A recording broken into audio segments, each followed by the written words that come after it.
زکوٰۃ اسلام کا جو معاشی سسٹم ہے اس کی بہتری کی ضمانت ہے۔ سارے لوگ امیر ہو جائیں، سارے غریب ہو جائیں، یہ اللہ کی حکمت نہیں ہے۔ کچھ غریب کچھ امیر، تاکہ نظم زندگی چلتا رہے۔ لیکن نظام زکوٰۃ اگر اچھی طرح سے قائم ہو جائے تو پھر غربت امارت تو اپنی جگہ پہ موجود رہیں گی، لیکن یہ نہیں ہوگا کہ ایک طرف امیر کا بگڑا ہوا بچہ گولڈن سیب کا ایک کونا کاٹ کے دوسرا حصہ کتے کے آگے پھینک رہا ہوگا، اور دوسری جانب بیوہ کا یتیم بچہ ہسپتال میں آخری سسکیاں لیتے ہوئے یہ کہہ رہا ہوگا، امی میرا جوس پینتے بڑا دل کرتا ہے، لیکن ماں اس کو کہہ رہی ہوگی نہیں بیٹا تمہارے لیے مناسب نہیں ہے، اور وہ آخری خواہش پوری کیے بغیر دم توڑ دے گا۔ اگر نظام زکوٰۃ ہم قائم کر دیتے ہیں تو پھر معاشرے کے اندر محرومیاں ختم ہو جائیں گی، اور یہ اسلام کا دیا ہوا نظام ہے۔ میں آپ کو یہ بات بتاؤں کہ اسلام میں دولت مندی کی نفی نہیں ہے، لیکن دولت قارون سے روکا گیا ہے، دولت عثمان کی ترغیب دی گئی ہے۔ 3 نیتوں کے ساتھ رزق کمانا اور رزق بھی حلال ہو مشروع ہے۔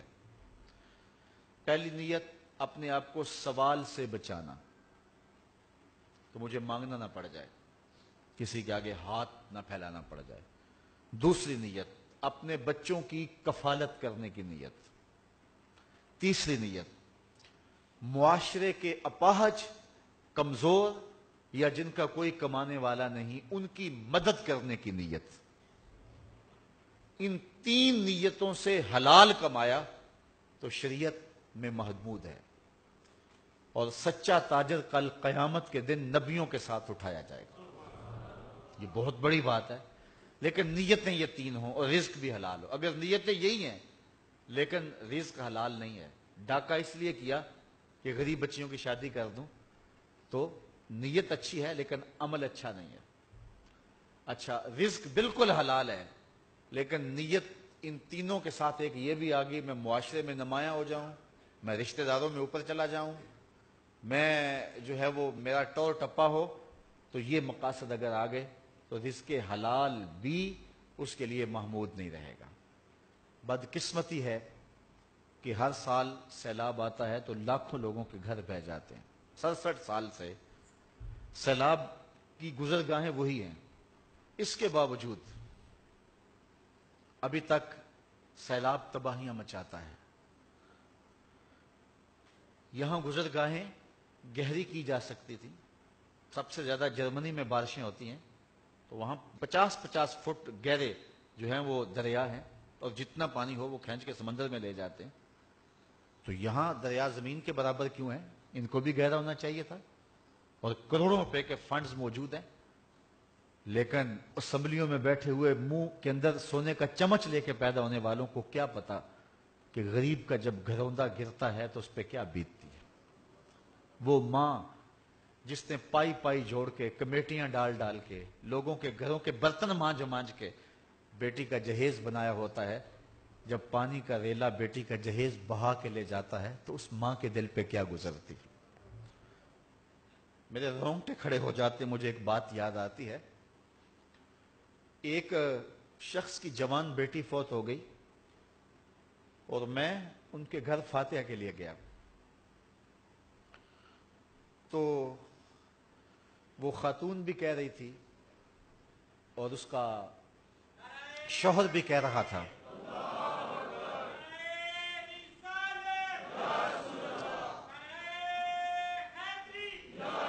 جوان بیٹی کے فوت ہونے کا دکھ اس کا اظہار ہو رہا تھا، اور ساتھ انہوں نے جو بات کی اس سے آپ معاشرے کا اندازہ لگا سکتے ہیں کہ ماں کہہ رہی تھی بیٹی چلی گئی، میری بڑی لاڈلی بیٹی تھی، بہت کچھ اس نے کہا، اور پھر آخر میں کہا چلو اللہ بہتر ہی کرتا ہے، اس کا جو جہیز بنایا تھا چلو چھوٹی کے کام آ جائے گا۔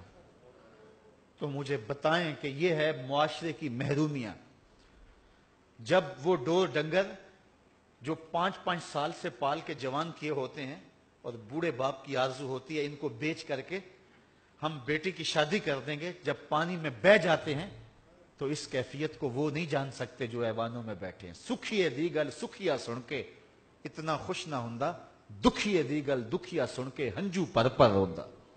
تو میاں صاحب فرماتے ہیں اصل یہ دکھیا ہی جان سکتا ہے کہ کیفیت کیا ہوتی ہے۔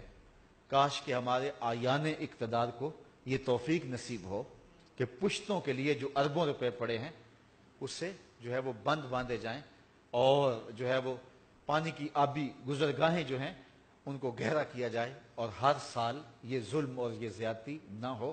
آفتیں تو آتی ہیں، تمام ممالک میں آتی ہیں، لیکن اس طرح کے نقصان نہیں ہوتے۔ یہ ہماری ناحکمتی کا نتیجہ ہے۔ پھر اشک شوئی کے لیے ہم جو ہیں وہ انہیں کچھ کر رہے ہوتے ہیں، اور وہ بھی وعدوں تک جو ہے وہ حاصل ہوتا ہے، اس کے آگے کچھ نہیں ہوتا۔